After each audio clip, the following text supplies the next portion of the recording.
বরফ ভাস্কর্য, স্কি, নাচ ও আতশবাজিতে জমে উঠেছে মোহরের শীতের রাত।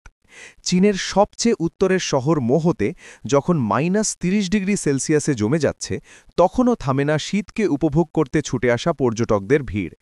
রাত নামতেই বেইচি গ্রাম রঙিন আলোয় ঝলমল করে ওঠে। জীবন্ত হয়ে ওঠে দৃষ্টিনন্দন বরফ ভাস্কর্যগুলো। স্কোয়ার জুড়ে জমে ওঠে সঙ্গীত আর নাচের উৎসব। রোমান্টিক আতশবাজির ঝলকানিতে মুহূর্তগুলো ক্যামেরাবন্দি করেন পর্যটকরা।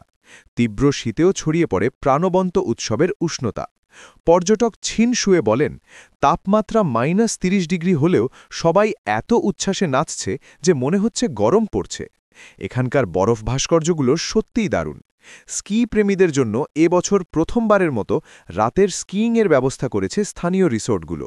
সন্ধ্যার পর রোমাঞ্চ বাড়াতে নতুন ঢালও যুক্ত হয়েছে এতে। ঘরোয়া পরিবেশে লাইভ ব্যান্ড পারফরম্যান্সে ভ্রমণকারীরা কাটাচ্ছেন আরামদায়ক সময়।